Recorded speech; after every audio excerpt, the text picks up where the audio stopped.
3 verse 18. Gusto sanang magsalita ng Tagalog, pero wala akong Bible na Tagalog. Kaya Ilocano, hindi ko ma-memorize kasi sa Tagalog. Wala na. Taado nagitimag na isoda nga imbagak kada kayo. Ni Pablo tagsasao, ket ita ibagak manen as sasangit kada kayo makabusor idati cross ni Kristo.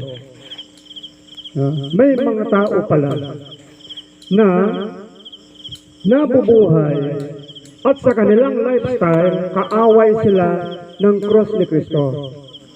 Kapag ang isang tao, mga kabataan at sa inyong lahat, kapag ang isang tao ay kaaway ng cross ni Kristo, kailanman walang kaligtasan.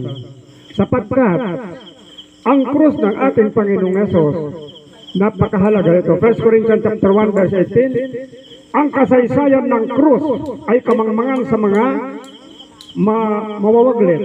Ngunit sa atin na maliligtas, siya ang kapangyarihan ng Diyos. Di pagkasalitaan ti cross, kinamaag ka digiti mapukaw. Ngayon, kada tayo ang may salakan, iso ti pan nakabalin ti Diyos. Gapuna, dito itataadalin tayo, adu nga tattao, adu unay nga tattao, ti agbibiyag, ken nagdedepende sa tradisyon. Nagdedepende sila sa kultura, sa kinagisnan nila, saling-saling sabi. Matagal na panahon, ang kultura, tradisyon, hindi nangyayari ito, hindi nabubuto sa loob lamang ng 10 taon, hindi. 100 taon, hindi pa. 1,000 taon ang lumipas sa mga kultura at mga tradisyon ng iba't ibang mga nasyon o tribo sa buong sanlibutan. Kaya naman, sabi ng ating Panginoong Hesus, sa Marcos chapter 7 verse 8, ang sabi niya, dakayo kunana, baybayan niyo, tibilin ti Diyos, tapno atong palyo, dagiti bilbilin, dagiti tattao. Sabi ng Panginoon, sapagkat nakita niya kung paano ang mga tao ay nahulog sa pagtitiwala, iti panagkalat, iti tradisyon.